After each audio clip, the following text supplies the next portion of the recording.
And this week on This Old Airplane, we're going to cover a couple of different topics related to rigging really a Cessna 210, our Cessna 210 Bravo, but it can be applied to pretty much all 100 and 200 series Cessna aircraft. I did some research online, and if you remember back to a couple of the YouTube videos we've done, you've probably heard me say that I think our Cessna 210 is a little slow. And I've also noticed that it has kind of a left wing heavy feel to it when you're flying at high cruising speeds. The airplane's perfectly safe and it's perfectly controllable and everything like that, but it just seems like things are not quite what they could be. And doing some research online, I actually went to the Cessna Owners Association website, and I'll put the links down in the description below. Two articles really popped up that seem to be related to our problem here. The first one's called "The Right Way to Rig a Crooked Flying Plane," and that's kind of the crux of what really got me headed down this trail to doing this investigation and maybe doing a couple of tweaks on the plane. Is that left wing heaviness at higher cruising speeds, more power. It seems to want to fly a little left wing heavy. And initially, I thought that was because I was really, my big trip when I ferried it home, I mostly burned fuel off the right wing tank first, and so it would naturally be a little heavier on the left wing. But that didn't really seem to, as the trip progressed, that didn't really seem to be the issue. And actually, in order to help things, I actually jammed a couple of water bottles on the right-hand side of the yoke to try and balance things out, and that helped. But I know that's not ideal, and that's not the way it's supposed to fly. So, reading that article, it talks a lot about rigging the flaps and the ailerons on the airplane, and making sure that when the flaps are retracted and the ailerons are neutral in their neutral faired position, that they're positioned properly so that they're not adding any excess drag to the airplane. And one of the things you probably remember back from your aerodynamics classes or pilot ground school is that if you double the speed of an airplane, it basically takes 4 times the horsepower. Or, in essence, if you get, if I'm gonna think about that in my brain, if I doubled the speed of the airplane, the drag would be 4 times as much. The essence is if the faster we go, the more drag an out of rig condition would provide, and that checks with what I've experienced. The faster you go, the more of the left wing heavy feel we've had, and it's barely noticeable at low cruising speeds, but at higher cruising speeds, it's quite noticeable. But anyway, related to that, another article I got off the same site is what to do if your Cessna airplane is slow. And basically they're related. It basically tells you to go back and make sure that the rigging, well, actually the first thing it tells you to do is weigh the airplane and make sure it's not too heavy. Well, I've been flying this airplane in a lot of different flight conditions, and even with just me on board, it still seems like it's slow. So I don't think weight is the issue here. I've gone back and I've recalculated the weight and balance and checked the records to make sure I'm not missing things that should be included in the empty weight or the weight and balance of the airplane. And that part I've got a good handle on. But it still seems slow. And so the next thing it tells you to go look at is rigging. So that's what we're going to look at now. And so join me. We're going to run out to the airplane and I'll talk about it a little bit more.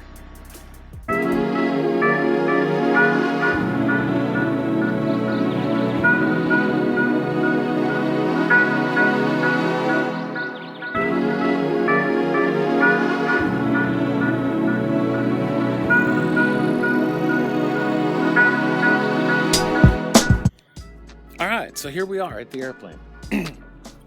We're actually running out of daylight today, so I'm going to make this kind of short and sweet. But earlier during the annual, I noticed that what you'll see here on our Cessna 210 that makes it kind of unique compared to other Cessnas is that here is your actuator rod end, and you notice on the outside there's an additional rod end over here.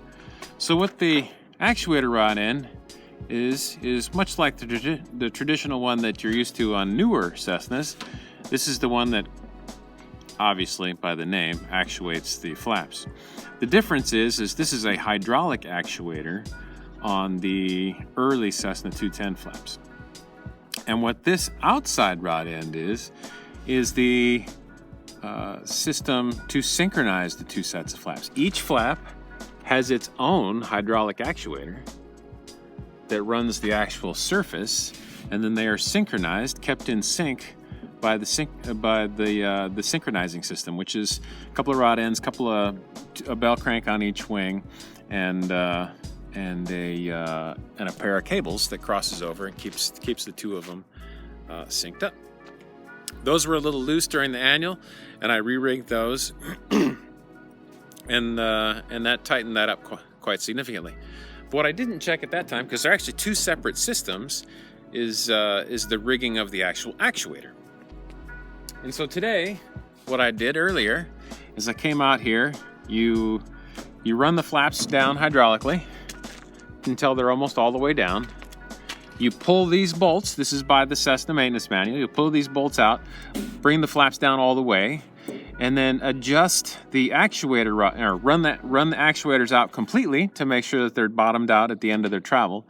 And then you adjust the rod ends so that you can get a slip fit with the bolt with no tension on the bolt.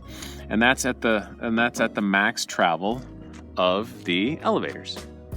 And then once you've done both of those and you've rigged them both together, you insert the bolts, torque everything back up, run them through their full of travel.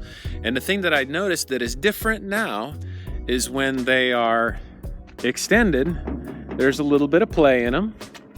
And the book says that there's not supposed to be tension on the rollers when the flaps are completely out. And that play is just the roller bearings in the flap tracks. The flap tracks have slots in them. There you go. And you get a little bit of travel there. And then when they're retracted, and I'll retract them just now.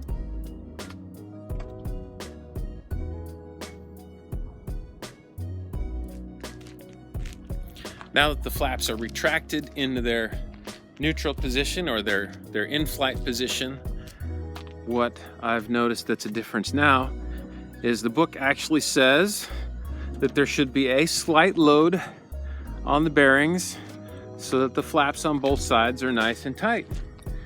And the flap on this right side wasn't nice and tight before. It had a little bit of slop in it, which I always wondered about.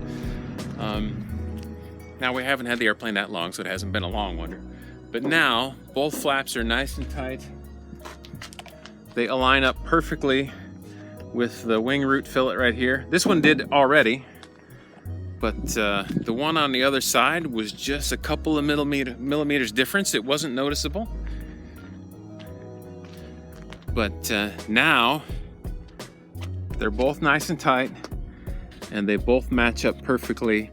And like I said, this one was almost in exactly the same position before, but it was probably 1 or 2 millimeters out farther which means there would have been a slight bit of flap deployed on this side, which means technically there would be more lift on the right wing, which would make it want to roll left and be left wing heavy. Now I'm about to take it out and test fly it, so I'm going to try it. And we've got the airplane all back together. Everything's all nice and safe. I've double checked all of my connections. I'm going to take it out and test fly it and see if we've improved it all. And we'll come back later. And welcome back. So when I left you earlier in the episode, I was just getting ready to go out and test fly Centurion 9752 X-Ray after having done after re-rigging the flap system. Happy to tell you that I also went back and double checked the cable tensions and the rigging on the flap interconnect system just to double check. And for good measure, I reset those cable tensions as well to the manufacturer specification. And after test flying it, I am happy to report that the flight characteristics are improved. I would say we're not quite there. We're not quite totally there where we want to be. but the left wing heavy tendency has diminished quite a bit, and I did notice a speed improvement as far as the cruise speed goes, and it was much easier to trim it out to where I could fly it, level cruise flight, feet flat on the floor, and the ball was pretty close to being centered. So I would say that we're just about there. I think for the speed tweak, going back to my earlier discussion with you on that Cessna Owners Association article about why is my Cessna airplane slow. Links for those articles will be in the description down below. And we can go through, now that we've rigged the flaps, in the coming days I'll go through and I'll re-rig the ailerons just to make sure that those are within spec or on spec perfectly. And then another test flight will confirm whether we've solved everything, all the issues that we were having. Like I said, the plane flies great. It's perfectly controllable, perfectly safe, but it's just not quite as fast as it should be. And the left wing heavy tendency, trimming, it's easy to trim out, but trimming it out creates more drag, and what we want is less drag, because any drag limits our top speed. So we'll get there. If the aileron rig doesn't cure it completely, there is another step that we can take, and we'll cross that hurdle when we get there. That pretty much wraps up this week's episode of This Old Airplane. Please like and subscribe. Click the bell to get notified when I release a new episode. I try and release a new episode every Saturday, and I think I'm on track, except for maybe one that I released early Sunday morning. Don't hold me to it. It's just we're just trying to see where this channel goes. Got lots of good feedback. Lots of good feedback on the maintenance stuff, and some good feedback on the flying videos, and just trying to find balance there. So anyway, that wraps up this week's episode of This Old Airplane. Thanks for joining us, and we'll see you again soon.